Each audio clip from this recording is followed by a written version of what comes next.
A parede acústica é uma parede de estrutura dupla formada por duas meias paredes independentes, ou seja, sem ligação uma com a outra. E claro, elas levam lã mineral no seu interior e banda acústica. Normalmente, cada meia parede é formada por, no mínimo, 2 camadas de chapas. Na montagem da parede acústica, você deve usar no lugar das guias as cantoneiras de 25 por 30 mm e até há especificações onde a cantoneira é utilizada em conjunto com a guia. As estruturas são colocadas uma de cada lado, no piso e no teto, sem que uma toque a outra, evitando formar uma passagem de som. Vamos ver como montar a parede acústica. Faça a marcação da parede definindo a posição de cada uma das linhas da estrutura e transfira a marcação para a laje. Antes de fixá-las, aplique a banda acústica para melhorar o desempenho. Sua fixação é feita exatamente da mesma maneira que as guias de uma parede de estrutura dupla, tomando cuidado para se manterem paralelas. Faça a fixação dos perfis no máximo a 60 cm entre os eixos. Os montantes da parede acústica são paginados respeitando a distância máxima de 60 cm para cada meia parede. Para que os montantes de uma meia parede não toquem os montantes de outra face, você deve realizar a paginação de cada face intercalando os montantes. Por exemplo, se em uma das faces você iniciou a paginação com 60 cm, na outra face, inicie com 30. Fixe os montantes aos perfis do piso e da laje. No caso das paredes acústicas, os montantes também podem ser duplos. Ao concluir a estrutura, você deve colocar a lã de vidro no interior da parede. Após a colocação da lã, o chapeamento já pode ser realizado. O processo de chapeamento é o mesmo, mas atenção nas paredes acústicas. Mais do que nunca é importante desencontrar as juntas. Utilize as chapas conforme a especificação. As chapas precisam ter 1 centímetro a menos que a altura da parede para facilitar o acabamento. As chapas devem ser apoiadas nos montantes preferencialmente na vertical e encostadas no suporte superior. A folga de 1 centímetro que citamos deve ser posicionada junto ao piso. Você pode utilizar pedaços de chapas como calços. O aparafusamento da chapa deve ser feito em todo o seu entorno, com os parafusos a 1 centímetro da borda.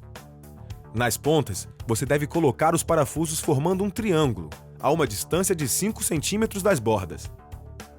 Na primeira camada de chapas, você utiliza o TA 25 mm e o espaço entre os parafusos pode ser de 60 centímetros. Após concluir o aparafusamento da primeira camada de chapas, você deve aplicar uma demão de massa em todas as juntas. Não é necessário aplicar a fita, basta a massa. Esta medida visa calafetar todas as juntas a fim de impedir a passagem de som pelas frestas das chapas, aumentando o isolamento acústico das paredes. Após calafetar as juntas, a segunda camada deve ser aparafusada com os parafusos TA 35 mm a uma distância de 25 a 30 centímetros. Tenha cuidado com a profundidade dos parafusos. A medida ideal é de cerca de 1 mm. Use sempre o limitador na parafusadeira. Assim, você garante a fixação da chapa. As juntas formadas pelas emendas das chapas não podem coincidir no alinhamento, nos lados opostos da parede e na sobreposição das chapas. As juntas horizontais, formadas pelos topos das chapas, também devem ser desencontradas. Terminando o chapeamento, vem a fase do acabamento. O processo de acabamento deve seguir uma sequência. Primeiro você trata as juntas rebaixadas, depois as do topo, os encontros em ângulo e, por fim, a cabeça dos parafusos. Desta forma, eliminamos a possibilidade de sobrepormos acabamentos e criarmos volume nas juntas. Prepare a massa conforme instruções na embalagem. O acabamento deve ser feito em 3 demãos. Você vai precisar de uma espátula e de uma desempenadeira. A folga deixada no pé da parede deve ser calafetada. A primeira demão é chamada de massa, fita, massa. Você deve aplicar uma camada de massa em toda a junta.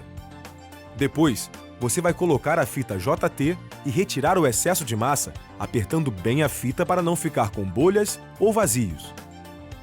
No mesmo instante que retirar o excesso, você deve recobrir a fita com massa enquanto estiver úmida. Após a secagem da primeira demão, que dura em torno de 40 minutos, você vai aplicar a segunda demão. Se na segunda demão a junta não regularizar a superfície entre as chapas, aplique a terceira demão de massa. Na terceira demão, você poderá usar uma massa mais fluida para conseguir um acabamento mais fino. Nas juntas do topo, a terceira demão é obrigatória. Primeiro você aplica a primeira demão, o processo massa-fita-massa. Depois você vai aplicar a segunda demão de massa com a desempenadeira posicionada a partir da borda da junta em ambos os lados, abrindo a junta em 60 cm de largura.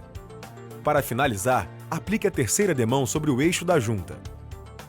Nas juntas do topo, é importante retirar bem o excesso de massa, pressionando bem a espátula ou a desempenadeira para não criar acúmulo de massa. Lembre-se de aguardar o tempo de secagem entre as demãos. Nos ângulos internos das paredes, você também pode aplicar as 3 demãos, só que a fita aplicada na primeira demão deve ser dobrada no ângulo da parede. Já nos ângulos externos de 90 graus, em vez da fita JT, você vai usar uma cantoneira de reforço ou uma fita CT, de papel reforçado com metal. Se os ângulos estiverem mais ou menos de 90 graus, use sempre a fita CT, que tem uma banda metálica de cada lado do vinco. A aplicação das demãos de massa é a mesma. Nos parafusos, aplique 2 demãos de massa em X. A parede está pronta para receber o processo de pintura.